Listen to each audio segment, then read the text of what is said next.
말씀을 통해서 긍휼의 마음이 있습니까? 라는 제목으로 함께 말씀을 나누겠습니다. 2016년쯤에 있었던 사건인 것 같습니다. 승객을 태우고 다니던 택시 운전기사가 심장마비 증세가 왔습니다. 이 운전기사는 운전하던 중에 심장마비 증세가 와서 핸들을 컨트롤하지 못하고 쓰러지게 됩니다. 통제력을 잃었던 이 차는 주변 차량을 들이받고 한 30m가량을 더 질주하다가 멈춰 섰습니다. 택시에는 2명의 승객이 타고 있었습니다. 그런데 운전기사가 쓰러진 모습을 보고 이 승객들은 트렁크에 실려있는 자기의 골프 가방을 찾아서 다른 택시를 타고 갈 길을 떠나버렸습니다. 어떤 긴급 구호 조치도 하지 않고 119에 신고하지 않고 비행기 시간이 급하다는 핑계로 그 상황을 떠나버렸던 것이지요. 주변 다른 사람들의 신고로 병원에 후송이 되었지만 결국 이 운전기사는 숨지고 말았습니다. 이러한 사건을 접한 많은 대중들은 이 2명의 승객에 대하여 분노의 감정을 감추지 못했습니다. 어찌 냉정하게 내 눈앞에 펼쳐진 이 사건을 보고 돕지 않고 피할 수 있느냐? 많은 사람들이 이 사건을 통해서 선한 사마리아인 착한 사마리아법을 제정해야 한다는 목소리를 높였습니다. 도움을 필요로 하는 사람들을 보고 그냥 지나쳐 갔을 때에 이것을 법으로 그 사람을 좀 다스리자 하는 취지에서 착한 사마리아법을 제정하고자 했던 것이죠. 여러분은 어떻게 생각하십니까? 안타까운 모습은 사람들은 법을 만들어야 누군가를 도와주려고 한다는 것이죠. 불쌍한 사람이 내 눈앞에 있으면은 그냥 불쌍한 마음이 들어서 자발적으로 돕는 마음이 생겨야 정상인데 이걸 법으로 만들어서 강압적으로 강제적으로 불쌍한 사람을 돕도록 하는 이 법잔치, 얼마나 우리의 사회가 냉정하고 무심한지 보여주고 있는 방면입니다. 얼마 전에는 서울 중랑구에서 어금니 아빠 사건이 유명했습니다. 다 들어보셨을 걸로 알고 있습니다. 중학생 딸 아이를 둔 이 아빠가 딸의 친구를 집에 유인하여서 음료에 수면제를 타 먹이고 목을 졸라 숨지게 했던 비극적인 사건입니다.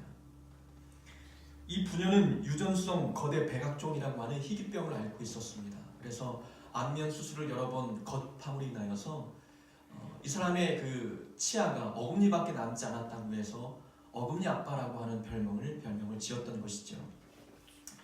한간에서는 이 같은 질병을 앓고 있는 딸을 지극정성으로 보살피고 있는 이 아빠의 심정에 감동받은 사람들이 많은 어떤 도움의 물질들을 주었는데 결국에는 이 어금니 아빠라는 사람의 딸의 친구를 숨지게 하는 살인사건을 범하고 말았습니다.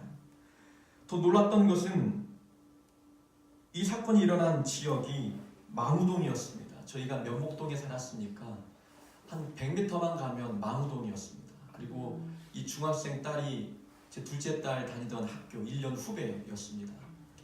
이 끔찍한 사건이 가까이에서 벌어지고 있다는 이 사실이 마음을 더 놀라게 했던 것이죠. 보통 부모의 마음은 어떻습니까? 내 딸의 친구는 딸처럼 여기는 것이 부모의 마음입니다. 그래서 딸이 친구를 데리고 오면 딸을 대하듯, 아니 딸보다 더 잘 대해줍니다. 없는 살림에 피자도 시켜주고 치킨도 시켜주고 또 맛있는 음식도 공급해주면서 딸의 친구도 딸처럼 여기는 것이 부모의 마음이고 이것이 인지상정 아니겠습니까?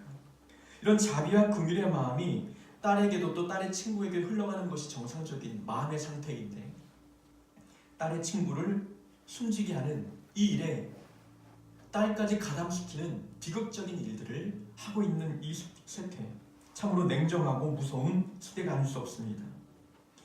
오늘날 많은 사람들의 마음속에 자비와 긍휼이 사라지고 있습니다. 남의 불행을 보고 불쌍히 여기지 못하고 자기 욕구를 위해 사람의 목숨을 한찮게 여기는 이 시대를 우리는 살아가고 있는 것이죠. 여러분들의 마음은 어떻습니까? 우리는 그래도 예수 믿는 사람들이지 않습니까? 교회 다니고 예수 믿는 사람들은 그러면 방금 언급했던 사람들과는 조금 다른 삶의 모습을 살아가고 있느냐라는 것입니다. 2015년도쯤에 부천 신학교 교수가 자신의 딸을 폭행해서 숨지게 한 뒤에 그 시신을 안방에 안치해 두고 기도하면 부활할 것이라고 생각하며 방치해 두었습니다. 신학교 교수가, 목회자가 이러한 사건을 벌였다는 그 자체가 많은 기독교인들을 놀라게 하였고 세상 사람들에게 더 큰 충격을 준 사건이었습니다. 이 사건만 보아도 믿음 있는 사람이라고 해서 결코 다르지 않다는 겁니다. 예수 믿는다고 해서 그 마음에 사랑이 더 많고 긍휼이 더 많느냐? 사람에 따라 다르겠지만 결코 그렇지 않다는 것이지요. 세상 사람들은 기독교인에 대한 기대감이 있습니다. 기독교는 사랑의 종교이고 예수님 하면 떠오르는 단어가 사랑입니다. 그래서 교회 다니는 사람들은 조금 더 사랑이 많을 것 같은 기대감을 갖고 세상 사람들은 우리를 바라봅니다. 세상 사람들이 좋아하는 단어는 예수, 성경이라는 단어이지만 가장 싫어하는 단어도 기독교인, 목사, 교회, 성도로 나타난 것을 보면은 세상 사람들의 기대가 무너지고 있음을 증명해 주고 있습니다. 세상에서 빛과 소금 역할을 감당해야 할 그리스도인들, 우리 마음속에 사랑과 긍휼이 있어야 이 빛과 소금의 역할을 감당할 수 있는데 삶의 모습은 전혀 그렇지 못하고 있는 것이 현실입니다. 오늘 본문은 믿는 자들에게 도대체 무엇이 문제인지를 가르쳐주고 있습니다. 본문의 사건은 우리가 잘 알고 있는 내용입니다. 교회를 다니지 않는 분들도 착한 사마리아에 대한 이야기는 많이 들어서 알고 있습니다. 한 유대인이 예루살렘에서 여리고성으로 내려가면서 한 강도를 만났습니다. 강도들 옷을 벗기고 때려 거의 죽은 것을 버리고 갔습니다. 그 길로 3명의 사람이 지나갑니다. 첫 번째 사람은 제사장이었고, 두 번째 사람은 레위인이었고, 마지막 사람은 사마리아인이었습니다. 이 3명의 사람 중에서 강도 만난 사람을 도와줄 수 있는 그런 기대감을 갖고 있는 사람은 제사장과 레위인이었습니다. 그런데 제사장과 레위인은 강도 만난 자를 보고도 피하여 갔습니다. 그러나 사마리아인, 이 사마리아인이라고 하는 것은 당시 유대인들로부터 많은 비난과 비판, 그리고 상종하지 못할 그런 짐승 취급을 받고 있었던 사람들이었습니다. 정통 유대인이 아니라고 하는 이런 혈통 때문에 많은 정통 유대인들로부터 비판을 받았던 것이죠. 과거 조상들이 아수르 침입을 받았을 때에 이스라엘 민족과 아수르 사람과의 사이에서 태어난 이 민족을 사마리아인이라고 하였습니다. 피가 섞였다고 해서 부정한 사람이라고 하는 편견을 갖고 있었던 것이지요. 그렇게 상처 많고 소외된 사람이 강도 만난 자를 도와주었습니다. 제사장과 레위인은 오늘날로 말하면 목회자이기도 하고 장로이기도 하고 권사이기도 하며 교회 다니고 있는 그리스도인들을 포괄적으로 의미합니다. 오늘날 적용해 보면은 강도 만난 불쌍한 사람들을 목사도 그냥 피하여 지나갔고 기독교인들이 모두 피하여 지나갔다는 것입니다. 무엇이 문제있냐라는 것입니다. 사랑이 많고 긍휼이 많을 것 같은 사람들이 불쌍한 사람을 돕지 않는 이 모습, 그들의 마음 상태가 도대체 무엇이고 어떤 잘못된 신앙생활을 하고 있기에 이러한 냉정한 모습을 보이고 있는지 예수님은 이 비유를 통해서 우리에게 교훈해주고자 하는 것입니다. 한번 3가지 정도의 문제점을 찾아보고자 합니다. 자, 우선은 율법교사가 이 사마리아인의 비유를 예수님께서 말씀하시게 된 발단은 한 율법교사가 찾아와서 예수님께 묻습니다. 예수님, 어떻게 하면 우리가 영생을 얻겠습니까?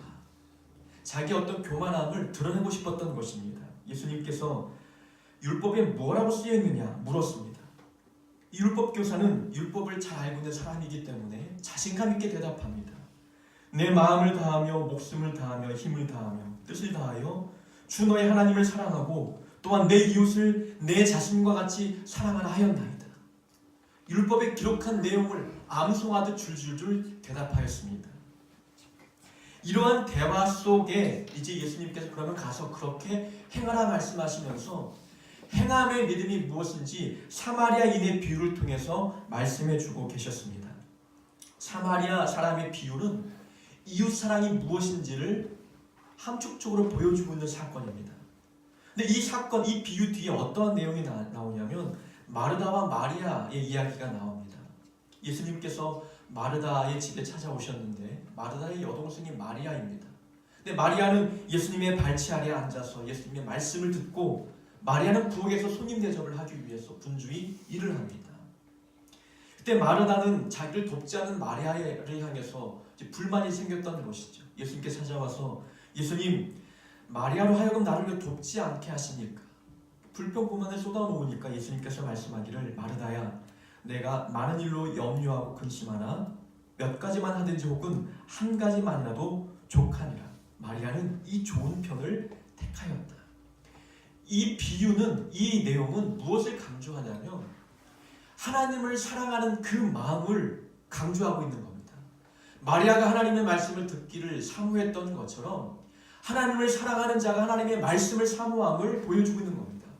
그러니까 율법 교사가 예수님께 와서 대화했던 이 내용 뒤에 사마리아인의 비유와 그리고 마르다와 마리아 사건이 동시에 나왔던 것은 무엇을 강조하냐면 이웃 사랑과 하나님의 사랑을 같이 가져야 함을 말씀해 주고 있는 겁니다.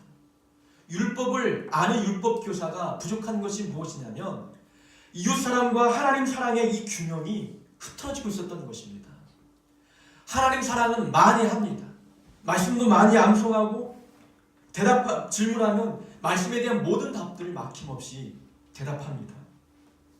그러나 이웃 사랑에 대해서는 사랑하지 않는 모습들이 율법 교사와 믿는 자들 마음속에 있었다는 것입니다. 기독교인들이 세상 사람들로부터 외면당하는 이유가 한쪽 사랑에만 치우쳐 있기 때문입니다. 하나님 사랑은 뜨거운데 이웃 사랑은 부족합니다. 교회 안에서는 사랑이 풍족한데 교회 밖에서는 전혀 사랑의 모습으로 살지 않는 우리의 모습 때문에 신앙은 뜨거운 것 같지만 세상 사람들로부터 외면을 당하고 있는 것이 오늘날 기독교인들의 모습 아니겠습니까? 하나님만 사랑하고 있고 이웃 사랑이 없다면 그것은 하나님 사랑이 아닙니다. 예수님께서 늘 말씀하시기를 진실로 너희에게 이르노니 너희가 여기 내 형제 중에 지극히 작은 자 하나에게 한 것이 곧 나에게 한 것이다. 이웃에게 베푼 그 사랑의 행위가 곧 나에게 한 것이라고 주님이 말씀합니다. 이웃을 사랑한 그것이 곧 나를 사랑한 것이다 라고 주님께서 말씀하셨습니다. 누구든지 하나님을 사랑하노라 하고 그 형제를 사랑하지 아니하면 이는 거짓말하는 자니 보는 바 그 형제를 사랑하지 아니하는 자는 보지 못하는 바 하나님을 사랑할 수 없느니라. 하나님을 사랑하면서 이웃을 미워하는 그 모습 자체는 이것은 하나님을 사랑하는 것이 거짓말이라는 것입니다. 보는 사람도 사랑하지 않는데 보이는 사람도 사랑하지 않는데 보이지 않는 하나님을 사랑한다. 이것은 하나님 보실 때의 거짓말이라고 말씀하고 있는 것입니다. 제사장과 레위인이 강도 만난 자를 외면했던 것을 보면 그들은 성전에서 하나님을 사랑하는 마음으로 예배를 주관하는 사람들인데 과연 그들이 하나님을 사랑한다 말할 수 있느냐라는 것입니다. 여기 서 있는 목회자가 하나님을 사랑하는 것처럼 열심히 설교 준비하고 또 설교도 열심히 하고 기도도 열심히 한다 한들 여러분들을 대하는 태도가 전혀 사랑이 느껴지지 않는다면 과연 저 목회자가 하나님을 사랑한다 말할 수 있느냐? 그렇게 느끼겠습니까? 그 사람의 하나님을 사랑하는 사랑의 척도는 이웃을 대하는 태도를 보면 알 수 있는 것입니다. 예수님께서는 사마리아인의 비유를 통해서 우리로 하여금 하나님의 사랑과 이웃 사랑의 균형을 맞추라고 우리에게 말씀해 주고 있습니다. 예수님은 하나님 사랑과 또 우리를 사랑하는 그 마음이 동등하였습니다. 어쩌면 우리를 사랑하는 마음이 더 컸기 때문에 십자가 위에 오르셨습니다. 십자가의 그 사건은 하나님의 사랑하기 때문에 하나님의 명령에 복종한 사건이며 우리를 사랑하는 마음 때문에 우리를 위해서 십자가 위에 오르신 사건입니다. 십자가를 바라보는 십자가를 짊어지는 예수님의 그 행위 자체는 하나님 사랑과 우리를 사랑하는 그 마음을 동시에 보여주고 있는 사랑의 십자가입니다. 십자가를 목에 걸고 귀에 달고 십자가를 교회에 내걸면서 우리는 십자가 사랑을 마음에 품고 산다고 합니다. 그 십자가는 하나님 사랑과 이웃 사랑을 동시에 보여주는 사랑이어야 합니다. 하나님 사랑과 이웃 사랑은 배를 움직이는 두 개의 노와 같습니다. 앞으로 전진하기 위해서는 두 노를 함께 저어가야 배가 앞으로 전진하는 것이죠. 한쪽 노만 저어서는 배가 앞으로 나아갈 수가 없는 것입니다. 제자리만 빙빙 돌 수밖에 없는 것이죠. 하나님 사랑만 가지고는 우리의 믿음이 완성될 수 없습니다. 하나님 사랑을 빼고 이웃만 사랑한다. 교회 다니진 않지만 구제하고 착한 일하고 봉사하고 그 일만 한다 한들 우리의 믿음이 성장할 수 없고 구원을 이룰 수가 없습니다. 제사장과 레위인의 문제는 하나님을 사랑한다고 여겼지만 이웃 사랑에 대한 마음이 없었던 것입니다. 우리가 교회 안에서 하나님과의 관계를 잘 맺고 있다면 이 교회 안에서의 성도와의 관계도 함께 잘 맺어가야 합니다. 교회 밖에서 이웃과의 관계를 사랑의 관계로 맺어가야 합니다. 하나님을 사랑하는 마음과 이웃을 사랑하는 마음, 이것이 균형 있게 갖추어 나아갈 때에 우리는 하나님 보실 때에 올바른 예배자의 삶을 살아가는 자들이 되는 것입니다. 제사장과 레위인의 문제는 바로 이렇게 하나님께 편중된 사랑을 보여준 이런 단점이 있었습니다. 또 하나의 문제가 무엇이겠습니까? 이 율법교사는 영생에 관해서 예수님께 물었을 때에 예수님께서 율법에 무엇이 기록되어 있느냐 다시 되물었습니다. 그 질문에 막힘없이 대답을 했습니다. 그 대답의 요약은 하나님을 사랑하고 이웃을 내 몸과 같이 사랑하라고 율법에 기록되어 있습니다. 암송하는 말씀을 잘 대답했죠. 그때 예수님께서 뭐라 말씀하셨냐면 너도 이같이 행하라 라고 말씀합니다. 그리고 사마리아인의 비유를 말씀하신 뒤에 율법교사에게 다시 질문하였습니다. 누가 이 강도 만난 자의 이웃이 되겠느냐? 이 질문을 받고 율법교사는 또 자신있게 대답합니다. 자비를 베푼 자니이다. 그때 주님이 말씀하기를 너도 가서 이같이 행하라 말씀합니다. 율법교사는 모든 것을 지식적으로 알고 있습니다. 신앙에 관련된 모든 질문은 다 대답할 수가 있었습니다. 근데 주님이 보실 때의 문제는 행함이 없는 것입니다. 이 율법교사에게 강조했던 것은 가서 일을 행하라. 알고 있는 그 지식을 삶으로 실천하라라고 말씀하고 있는 것입니다. 율법교사는 성경 지식이 많았지만 그 지식을 삶으로 실천하는 행함이 없었습니다. 많은 기독교인들이 세상으로부터 욕을 먹는 이유가 지식은 많은데 행함이 없습니다. 알고 있는 만큼 살지 않습니다. 그것이 오늘날 우리의 문제이며 본문에 등장하는 제사장과 레위인의 문제였습니다. 하나님의 말씀을 머리에만 담아놓는 자와 또 행함으로 옮기는 자, 우리는 어느 쪽에 속한 사람들입니까? 하나님의 말씀을 머리에만 담아놓는 자와 행함으로 옮기는 자, 이 두 사람 간의 차이는 어떻게 나타나는지 아십니까? 그것은 공감 능력의 차이로 나타납니다. 지식만 많은 사람은 불쌍한 사람의 마음을 공감하지 못합니다. 대부분 여러분들도 목회자와 상담할 때 좀 답답함을 느꼈을 때가 있을 것 같습니다. 고민이 되고 마음이 복잡하여 찾아왔는데 기도하십시오. 회개해야 됩니다. 말씀대로 살아야 합니다. 기도가 더 부족하니 금식을 해보십시오. 이러한 정답만을 말하는 이 대답 속에 내 마음이 뭔가 시원함을 느끼지 못할 때가 많지 않습니까? 기도 많이 하고 성경을 많이 읽는 사람들을 찾아갈 때 무엇인가 내 마음의 상태에 대한 답을 듣고 싶어서 찾아갔는데 오히려 정답만 말하는 모습을 듣고 마음이 막혀버렸던 경험들 저도 있고 여러분도 있을 것입니다. 그런 행함으로 말씀을 옮기는 사람을 찾아가면 답이 다릅니다. 정답을 말하기보다 그 사람을 이해합니다. 자신의 경험을 이야기하는 것이죠. 하나님의 말씀을 내가 삶으로 실천해 보니까 실패했던 경험도 있고 또 성공했던 경험과 말씀에 순종했더니 찾아오는 기쁨에 대한 경험들을 이야기합니다. 그 이야기를 들으니 마치 내 이야기를 듣는 것 같습니다. 저 사람이 내 삶을 살아본 것처럼 내 마음을 잘 이해하고 내 마음에 가려운 부분들을 잘 긁어줍니다. 힘드셨지요? 마음이 아프셨지요? 저도 동일했습니다. 목회자인 저도 그런 경험이 있었습니다. 근데 이렇게 해보니까 그 문제를 잘 회복했던 것 같습니다. 사람마다 다르지만 한번 제가 했던 방법을 한번 사용해 보시고 그래도 안 되면 다시 한번 찾아오셔서 한번 이야기를 같이 나눠보면 좋을 것 같습니다. 정답은 아니어도 마음이 후련하지 않습니까? 누군가 내 이야기를 들어주고 이해하고 있다는 것 자체가 답을 얻은 것 같은 기쁨으로 느껴집니다.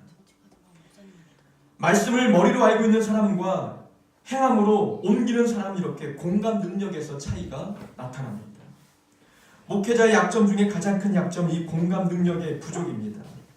말씀을 많이 알고 있고 많이 가르치고 있지만 삶에서 그 말씀을 실천할 기회가 부족합니다. 성도들은 직장 생활을 하고 많은 사람들과의 모임 시간을 갖습니다. 그런 세상의 전투 속에서, 영적인 전투 속에서 말씀을 실천하려고 노력하다가 넘어질 때도 있고 또 성공할 때도 있습니다. 이렇게 삶의 현장에서 고군분투하는 성도의 그 삶을 목회자는 이해하지 못할 때가 많습니다. 늘 교회 안에만 머물러 있고 기도실 아니면 서재에서 책을 보고 설교 준비를 하고 성경만 봅니다. 세상이 얼마나 치열한지, 얼마나 영적인 전투가 삶의 자리에서 벌어지고 있는지를 목회자는 모를 때가 많습니다. 그러다 보니 공감 능력이 부족해질 때가 있다는 것이죠. 사마리아인은 소외당해 봤습니다. 멸시당해 봤고 상처받아 봤습니다. 평생을 그렇게 살아왔습니다. 피부색이 다른 것, 혈통이 다른 것 어찌 본인 탓이겠습니까? 조상 때부터 그렇게 흘러내려왔는데 어찌 이렇게 태어난 것이 본인 잘못이겠습니까? 그러나 이렇게 태어난 그 자체가 많은 사람들은 잘못되게 쳐다보았고 소외되고 상처 입었습니다. 그렇게 상처받아본 사람이 강도만한 자를 바라봤을 때에 어떤 마음이 들겠습니까? 성경 지식은 없습니다.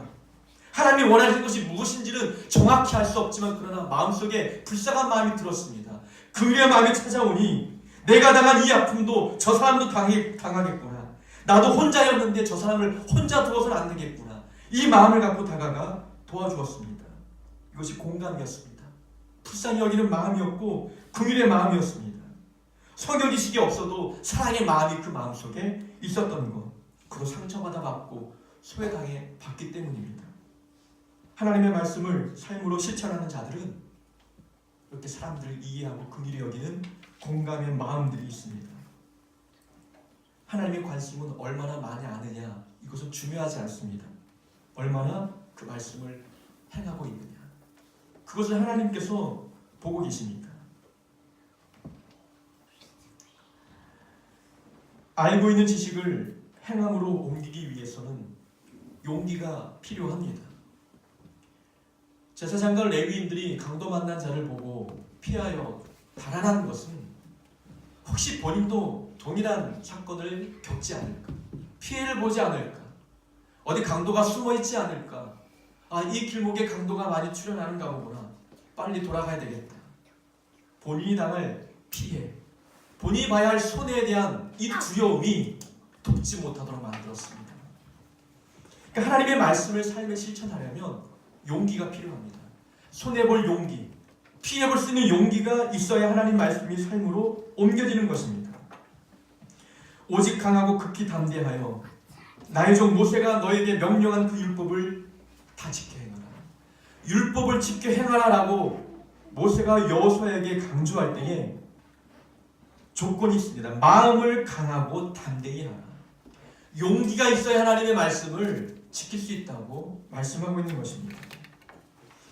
우리가 하나님의 말씀을 삶에 실천하는데 필요한 것, 그것은 믿음의 용기입니다. 사랑하기 힘든 사람을 사랑하는 것, 그건 정말 큰 용기가 필요합니다. 화목을 위해서, 관계 회복을 위해서 용서를 구하는 것도 용기가 필요하고, 용서하는 것도 용기가 필요합니다. 마음을 여는 것도 용기가 필요합니다. 그 사람을 받아들이는 것도 용기가 필요합니다. 하나님의 말씀이 회복이고 하나님의 말씀에 순종할 때 관계가 다시 회복되어지는 것이기 때문에 그 말씀에 순종하기 위해서는 우리 안에 결단과 용기가 필요합니다. 사마리아인은 용기가 있었습니다. 소외당한 경험, 그 아픔을 공감하고 긍휼히 여기는 마음 때문에 용기 있게 그 사람을 도와주었습니다. 오늘날 많은 그리스도인들의 모습 속에 이렇게 긍휼의 마음이 없는 이유, 하나님의 말씀을 지식으로만 알고 있고 행함이 없기 때문에 나타나는 모습들입니다. 우리는 하나님의 말씀을 들었다면 실천으로 옮겨야 합니다. 행함이 있는 믿음을 보여줘야 합니다. 하나님의 말씀을 지식에 머물지 말고 행함으로 옮겨서 우리의 삶의 모습과 행동 속에 사랑과 긍휼이 풍성함을 보여주어야 합니다. 제사장과 레위인들에게는 또 다른 문제가 있었습니다. 이 제사장과 레위인들은 예루살렘에서 여리고로 내려가는 중이었습니다. 내려간다는 것은 예루살렘을 이제 그 지역의 가장 중요한 도시로 보았습니다. 우리가 서울을 갈 때 서울 올라간다라고 이야기하잖아요. 서울보다 북쪽에 있는 의정부도 내려간다고 표현하고 의정부에서 서울 가는 것을 올라간다고 표현합니다. 예루살렘의 모든 사람들의 삶의 중심이 있기 때문에 예루살렘에서 여리고로 내려가고 있었습니다.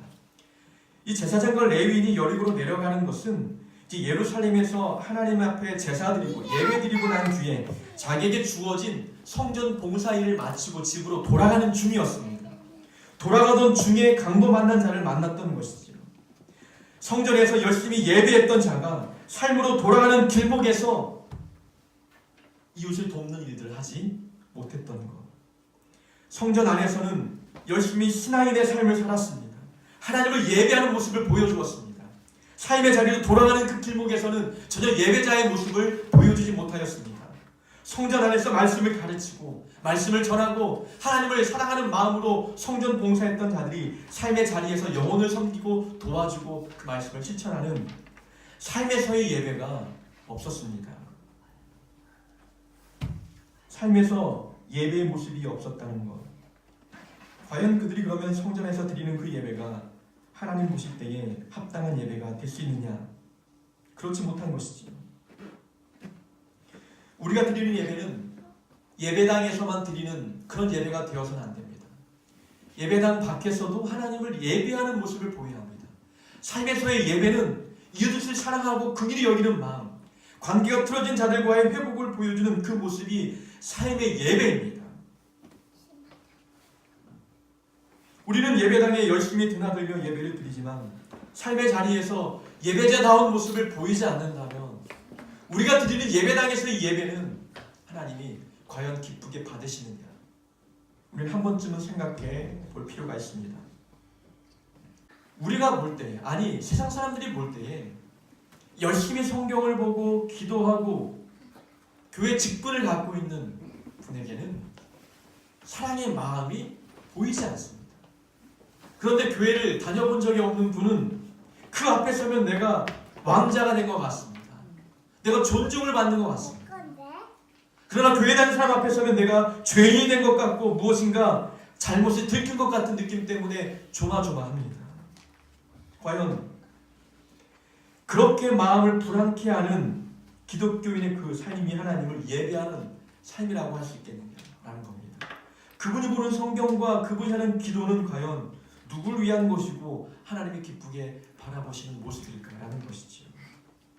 교회에서 예배를 정말 잘 드리는 사람이라면 삶에서도 예배하는 모습을 보여야 합니다. 그 예배의 모습이 사랑을 행하는 것, 긍휼히 여기는 것, 용서하는 것, 관계를 회복하는 것, 이것이 삶에서 드리는 예배입니다. 제사장과 레위인은 예배와 삶을 분리해서 생각했습니다. 예배는 예배고 삶은 삶이다. 하나님은 예배와 삶을 같이 보셨습니다. 예배와 삶이 떨어지는 것이 아니라 예배가 삶이고 삶이 예배였습니다. 그러니까 우리에게는 일요일만 주일이 아니라 월요일부터 일요일까지가 다 주일이 되어야 합니다. 예배의 장소는 이 예배당에서 뿐만이 아니라 가정에서도 예배 장소이고 우리가 가는 모든 곳이 예배 장소가 되어야 합니다. 하나님은 이곳에만 계시는 것이 아니라 내가 가는 모든 곳에 하나님이 계시기 때문에 하나님이 보시는 그 시선 앞에 우리는 항상 예배자의 모습으로 살아가야 합니다. 제사장과 레위인은 높은 도덕적 삶을 보여주기는커녕 기본적이고 상식적인 삶도 보여주지 못했습니다. 오늘날 그리스도인들 중에서도 세상 사람들은 높은 도덕성을 요구하지만 우리 중에 기본적인 삶의 모습도 보여주지 못한 그런 자들이 있지 않습니까? 믿음이 무엇인지 올바로 모르기 때문입니다. 믿음은 하나님과 이웃사랑이 균형 있게 맞춰지는 것이 믿음입니다. 지식과 행함이 일치되는 것이 믿음입니다. 삶과 예배가 일치되는 것이 믿음입니다.